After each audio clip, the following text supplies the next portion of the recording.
Hello and welcome to Beyond Games, the YouTube channel all about what's next for gaming with me, John Jordan. So in this video, I'm going to have a quick look at Microsoft's Q3 2021 earnings call transcript. So this is where every 3 months the CEOs of companies that are on the stock exchange have to tell their shareholders what's been going on and give out lots of numbers, and they get to have to talk to analysts who ask them questions about things. So it can be interesting in terms of kind of getting an idea of what's happening on a company, but also in this case we're going to kind of use this to see what he thinks about the metaverse. So the metaverse is one of those kind of phrases that I think you could spend a lot of time making a kind of formal kind of academic definition of what it is. It would be a very long paragraph, maybe a page of what you think a metaverse is, and maybe the best definition of metaverse is a bit more like the definition of a duck. If it looks like a duck and quacks like a duck, it's a duck. So a metaverse, you know, if we sort of know what one is when we see it, I guess is that kind of retrospective definition maybe is what works best at the moment. But anyway, so we've got Metaverse here, and this is the CEO of Microsoft, Satya Nadella, smart man obviously, and let's see what he has to say. So the first thing he's talking about here, obviously he's going through all of Microsoft's sort of systems, and here he's talking about some of the stuff on Azure, which is their big cloud system. And here we go. As the physical and virtual and physical worlds converge, I guess we've been seeing that for a long time, the metaverse comprises of digital twins, simulated environments, and mixed reality. The metaverse comprised of digital twins, simulated environments, and mixed reality is emerging as a first-class platform. So I'm not quite sure quite what all that means.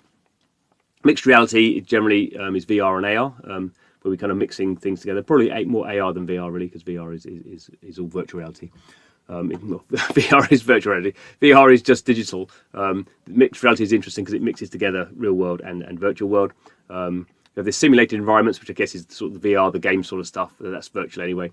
Mixed reality is mixed into, and these kind of weird term digital twins. Not quite sure what it means, but in the next paragraph we have Bentley Systems is building a digital twin of Dublin to re-emergence urban planning, and they have this thing called Azure digital twins. I mean, is that just not modelling? I don't quite know what this digital twins things mean. Because obviously it's not digital twin. It's a you're recreating it digitally something that's in real life. So it's not a digital twin. It's anyway, whatever. Anyway, he's had a stab here at a metaverse. You kind of get an idea of the duck type quality if it's quacking. And then there's this one which is a bit more interesting for us and Beyond Games. They're talking about Microsoft in terms of the game stuff, and they say, as games evolve into Metaverse Economies. So this is a bit more interesting, because this isn't really trying to define a metaverse, this is talking about the Metaverse Economies. So this is kind of giving us something a bit more interesting about how a metaverse would have to be, and how that would have to be an economic layer, which I definitely agree on. I probably think something like an open blockchain is the best way of doing that, but clearly not the only way.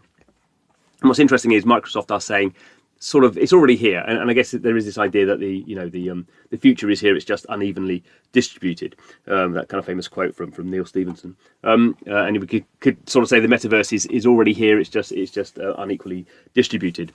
Things like Minecraft. So they're going on about how Minecraft's had a brilliant year. Obviously, it's a user-generated content, and now in the in-game sort of marketplace that Microsoft has allowed here, it doesn't use blockchain, but there's been $350 million lifetime value of people creating content in Minecraft, and then Minecraft users paying for it through the kind of in-game marketplace. 1 million downloads of stuff. Obviously, Microsoft takes a cut through that, so they like it, but obviously other people are making businesses through here. And now we're seeing this going into stuff like Flight Simulator, where people can create content within the game. I mean, I would say this is not necessarily a metaverse economy. This is just an in-game marketplace. This is kind of maybe when we talk about things like kind of whitewashing or greenwashing or something like that. Maybe this is metaverse washing, something that's nothing to do with the metaverse.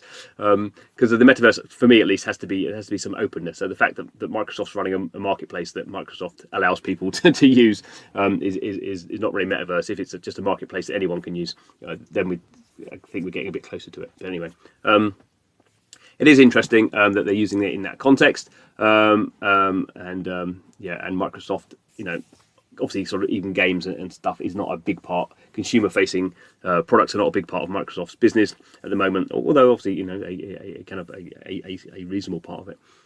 But it's interesting that they're using the term metaverse.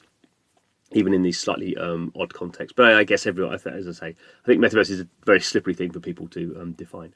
So I'll keep an eye on who is using the term metaverse and how, and maybe we'll put together a big spreadsheet with it all in and try and make sense of it. Anyway, thanks for watching. This is Beyond Games, trying to make sense of what's happening next for gaming, and metaverse is clearly a big part of that, however you define it. So please subscribe to the channel.